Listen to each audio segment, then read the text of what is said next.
Welcome to my YouTube channel. My name is Rachel Rabo. I'm a Microsoft MVP and a Power Platform technical consultant. In this video, I'm going to be walking you through how to add a multi-sheet Excel file as a knowledge source in Copilot Studio. Don't forget to like, subscribe, and if you have any questions, feel free to ask the questions in the comment section. Let's go ahead to the video. Okay, so this is my Excel file, and in my Excel file, I have like 5 sheets in my Excel file. I have the sales, the employees, projects, inventory, and event calendar. So the question is, can I use this as a knowledge source in Copilot Studio? Yes, you can. Okay, but the first thing you need to do is that you need to make sure that your data is in a table. So if you can see right here, I have all my data in a table. I have the sales data in a table. I have the employees data in a table. I have the projects data in a table. The same thing for the other sheets. Okay, so those are the first things that you need to do. You need to place the data in a table. Okay, so I don't want to add this Excel file as a file, I don't want to add it as a file in my knowledge source. I want to save it in a SharePoint document library so that the agent can read the data. And how can I do this?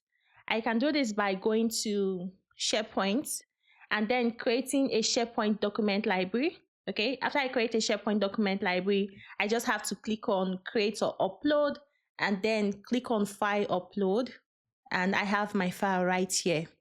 Okay, so I'm saving my Excel sheets, my Excel file with the multiple sheets in a SharePoint document library. And the next thing is going to my agent. So this is the agent I'm working with. It has nothing much right now, but this is the agent I'm working with. And if we go to the knowledge, which is the knowledge source, I'm just going to click on add knowledge button. Okay, so then I'll click on SharePoint because that is where I have the file saved. So if you can see what is asking me here, it said enter URL of a SharePoint site or browse the item. So I'm going to add the URL. Okay, I'm going to just paste it right here and click on add. Then I'll click on add to agent. Okay, so while we're working with this, there's something I want you to do that is very, very important. Okay, when you go to the overview, your agents would definitely look different from mine. Maybe you have like description, instruction, and all of that. That is fine. So when you go to the overview, this specific place here where we have web search, enable your agent to search all public websites. I will tell you to disable that. Okay, it's very important, disable that, because what this web search means is that you are giving your agent the ability to search throughout the web. Like when a person asks a question, it's not only checking your data, but it's also just checking the web.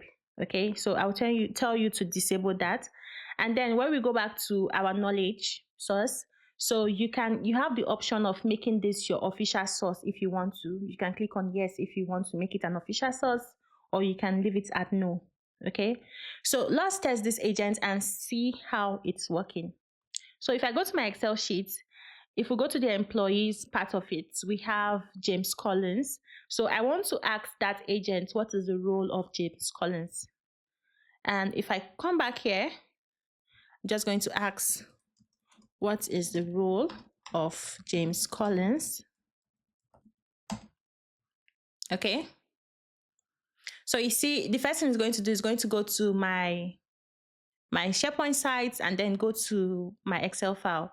And you can see James Collins holds the role of data analyst in the organization. Additionally, he was responsible for the Power BI dashboard project, which has been marked as completed with a budget of $30,000. That is too much information. Okay, so right now it's getting data from if you can see, right now it's getting data from this employee sheet, and it's also getting data from the project sheet to respond to that question.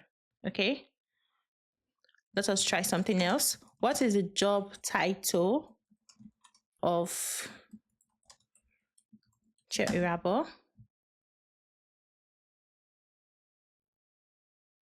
Okay, so that is more specific. It's just says Richard Irabo's job title is technical consultant.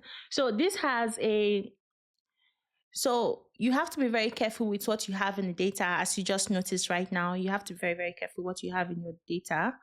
Then if I go next with, let's try checking the other Excel sheet, but let's check on this Excel sheet next. So we have the sales sheet. So let's ask about this. What is the details of this order ID?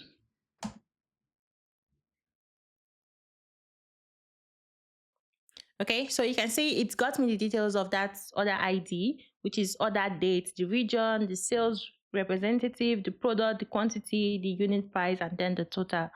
And if we check on this place, that is the correct answer. So you see, it's working fine apart from the security aspect of it. You can see from this sales sheet, it has gotten me the response for the question I asked, and also the same thing for the employees. And if we ask a question on Meetup, like we can say the Women in Tech Meetup, where is the location? Where is the location of the Women in Tech Meetup?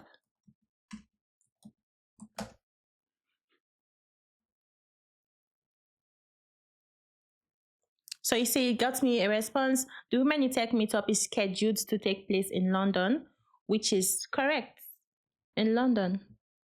Okay, so there's one thing that like I'm concerned about, and I think you would be concerned about it too, and that has to do with the data that like if we look at this place where I asked the question on the role for James Collins, it brought out not just the role for James Collins, but brought out also the project that James Collins is working on, and also the budget of that project, which is like you might not want to give your agent that much access. Like when you ask a question, you want it to bring that specific answer and not more data than that.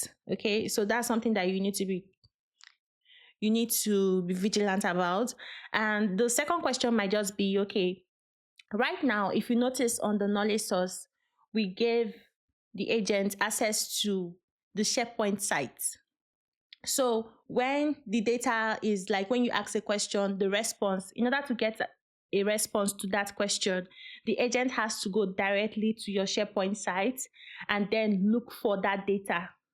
Okay, so that's a little bit complicated because you might have other information that you do not want the agent to read or to give out, like when you are trying to be security conscious. Okay, so if you have a question about this aspect of it, let me know in the comment section and I will create a video about it. Okay, so thank you so much for watching my video and I'll see you in the next video. Bye.